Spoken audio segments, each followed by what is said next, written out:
ಇದೆ. ಲೋಕಸಭಾ ಚುನಾವಣೆಯ ರಣಕಹಳೆಯನ್ನ ಕಾಂಗ್ರೆಸ್ ಮಂಡ್ಯದಲ್ಲಿ ಮೊಳಗಿಸ್ತಾ ಇದೆ. ಸಕ್ಕರೆ ನಾಡು ಮಂಡ್ಯದಲ್ಲಿ ಸೀಟ್ ಹಂಚಿಕೆಯಲ್ಲಿ ಕಾಂಗ್ರೆಸ್ ಇನ್ನು ಯಾವ ರೀತಿಯಲ್ಲಿ ನಿರ್ಧಾರವನ್ನು ಕೈಗೊಳ್ಳುತ್ತೆ ನೋಡಬೇಕು. ಈ ಸಾರಿ ಮೈತ್ರಿಯಿಂದಾಗಿ ಚುನಾವಣಾ ಲೆಕ್ಕಾಚಾರಗಳು ಏನಾದರೂ ಬದಲಾಗ್ತವ ಅನ್ನುವಂಥ ನಿರೀಕ್ಷೆ ಸಾಕಷ್ಟಿದೆ. ಬೆಳಗ್ಗೆ 11 ಮಳವಳ್ಳಿಯಲ್ಲಿ ಬೃಹತ್ ಸಮಾವೇಶ ನಡೆಯುತ್ತೆ. ಸಿಎಂ ಸಿದ್ದರಾಮಯ್ಯ ನೇತೃತ್ವದಲ್ಲಿ ಈ ಸಮಾವೇಶ ನಡೀತಾ ಇದೆ. ಮುಂದೆ ಎಲೆಕ್ಷನ್ ಕೋಡ್ ಆಫ್ ಕಂಡಕ್ಟ್ ಬರುತ್ತೆ. ಹೆಚ್ಚೆಚ್ಚು ಸಮಾವೇಶಗಳನ್ನು ಮಾಡೋದಕ್ಕೆ ಸಾಧ್ಯ ಆಗೋದಿಲ್ಲ. ಈಗಾಗಲೇ ಎಷ್ಟೆಲ್ಲ ಈ ಥರದ ಸಮಾವೇಶಗಳನ್ನು ಮಾಡಬೇಕು ಅದೆಲ್ಲದಕ್ಕೂ ಕೂಡ ಎರಡೂ ರಾಷ್ಟ್ರೀಯ ಪಕ್ಷಗಳು ಸಿದ್ಧವಾಗ್ತಾ ಇರೋದನ್ನು ನೋಡಬಹುದು. ಇದೀಗ ಮಳವಳ್ಳಿಯಲ್ಲಿ, ಮಂಡ್ಯದ ಮಳವಳ್ಳಿಯಲ್ಲಿ ಬೆಳಗ್ಗೆ 11 ಬೃಹತ್ ಸಮಾವೇಶ.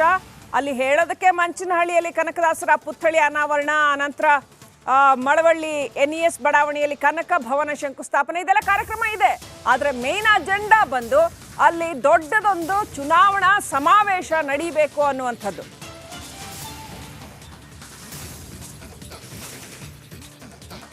ಇನ್ನಷ್ಟು ಅಪ್ಡೇಟ್ ಪಡ್ಕೊಳ್ಳೋಣ. ನಮ್ಮ ಪ್ರತಿನಿಧಿ ಶ್ರೀಪಾದ್ ನೇರ ಸ್ಥಳದಲ್ಲಿ, ನೇರ ಸಂಪರ್ಕದಲ್ಲಿದ್ದಾರೆ. ಶ್ರೀಪಾದ್, ಮಂಡ್ಯದಿಂದ ದಳಪತಿಗಳ ಭದ್ರಕೋಟೆ, ನಾನು ಮಂಡ್ಯದ ಹಳ್ಳಿ ತಿರುಗಿದಾಗ ವಿಧಾನಸಭಾ ಚುನಾವಣಾ ಸಂದರ್ಭದಲ್ಲಿ ಅಲ್ಲಿ ಏನ್ ಹೇಳ್ತಾ ಇದ್ರು ಅಂತಂದ್ರೆ, ಲೋಕಸಭೆಗೆ ನಾವು ಮೋದಿಯವ್ರಿಗೆ ಓಟ್ ಹಾಕ್ತಿವ್ರಿ ಅಂತ ಇದ್ರು, ವಿಧಾನಸಭೆಗೆ ಬೇರೆ ತರ ನಿರ್ಧಾರ ಕೈಗೊಳ್ತಾರ ಅವರು. ಆದ್ರೆ ಈಗ ಕಾಂಗ್ರೆಸ್ ಅಲ್ಲಿ ರಣಕಹಳೆಯನ್ನ ಮೊಳಗಿಸ್ತಾ ಇದೆ ಅಂತ.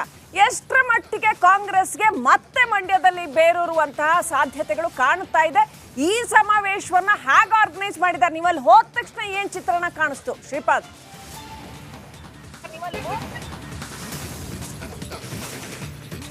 ಶ್ರೀಲಕ್ಷ್ಮಿ, ಗಮನಿಸ್ತಾ ಇದ್ದೀವಿ ಈಗಾಗಲೇ ಮಂಡ್ಯ ಭಾಗದಲ್ಲಿ ಒಂದ್ ಕಡೆ BJP JDSನವರು ಕ್ಯಾಂಡಿಡೇಟನ್ನು ಯಾರನ್ನಾಗಿ ಮಾಡಬೇಕು ಅನ್ನೋ ಗೊಂದಲದಲ್ಲಿದ್ದರೆ, ಈಗ ಮಂಡ್ಯದ ಮಳವಳ್ಳಿಯಲ್ಲಿ ಇವತ್ತು ಬೃಹತ್ ಸಮಾವೇಶವನ್ನು ಹಮ್ಮಿಕೊಳ್ಳಲಾಗಿದೆ. ಸಮಾವೇಶದ ಮೂಲಕ ಇದು ಹೆಸರಿಗೆ ಸರ್ಕಾರಿ ಕಾರ್ಯಕ್ರಮ, ಆದರೆ ಚುನಾವಣೆ ರಣಕಹಳೆಯನ್ನು ಮಂಡ್ಯದಿಂದ ಮೊಳಗಿಸೋದಕ್ಕೆ ಕಾಂಗ್ರೆಸ್ ಪಡೆ ಸರ್ವಸನ್ನದ್ಧವಾಗಿದೆ. ಅದರಲ್ಲೂ ನಾನೀಗ ಮಳವಳ್ಳಿ ಸಿಟಿ, ಈ ಕಾರ್ಯಕ್ರಮ ಬೃಹತ್ ಸಮಾವೇಶ ನಡೆಯುವಂತಹ ಶಹರ, ಇಲ್ಲಿದ್ದೀನಿ. ಈಗ ನೀವು ಗಮನಿಸ್ತಾ ಇರ್ಬೋದು ದೃಶ್ಯಗಳಲ್ಲಿ, ಭಾಳ ವಿಶೇಷವಾಗಿ ಮುಖ್ಯಮಂತ್ರಿ ಸಿದ್ದರಾಮಯ್ಯ ಅವರ ಕಟ್ಔಟನ್ನು ಈ ರಸ್ತೆ ಬದಿಯ ಯಾವ ಕಡೆ ನಿಲ್ಲಿಸಿದ್ದಾರೆ ನೋಡ್ತಾ ಇದ್ದೀರಿ. ಒಂದು ಕಡೆ ಸಿದ್ದರಾಮಯ್ಯ ಅವರು, ಮತ್ತೊಂದು ಕಡೆ DCM DK ಶಿವಕುಮಾರ್, ಹಾಗೆಯೇ ರಾಹುಲ್ ಗಾಂಧಿ, ಮಲ್ಲಿಕಾರ್ಜುನ್ ಖರ್ಗೆ ಇವರೆಲ್ಲರ ಕಟ್ಔಟನ್ನು ದೊಡ್ಡ ಪ್ರಮಾಣದಲ್ಲಿ ಇಲ್ಲಿ ನಿಲ್ಲಿಸಲಾಗಿದೆ. ಬರುವಂತಹ ಹೆಚ್ಚಿನ ಸಂಖ್ಯೆಯ ಕಾರ್ಯಕರ್ತರನ್ನು ಈ ಕಟ್ಔಟ್ಗಳು ಸ್ವಾಗತಿಸ್ತಾ ಇವೆ. ಈ ಮೂಲಕ ಚುನಾವಣಾ ರಣಕಹಳೆಯನ್ನು ಮೊಳಗಿಸೋದಕ್ಕೆ ಕಾಂಗ್ರೆಸ್ ಪಡೆ ಇಷ್ಟರ ಮಟ್ಟಿಗೆ ಸಿದ್ಧವಾಗಿದೆ ಅಂತಂದರೆ, ತಳಿರು ತೋರಣಗಳಿಂದ ಮಳವಳ್ಳಿ ಶಹರ ಕಂಗೊಳಿಸ್ತಾ ಇದೆ. ಅದರಲ್ಲೂ ಮಹಿಳಾ ಮಣಿಗಳನ್ನೇ ಈ ಕಾರ್ಯಕ್ರಮಕ್ಕೆ ಫೋಕಸ್ ಮಾಡ್ತಾ ಇರೋದು ಭಾಳ ವಿಶೇಷ.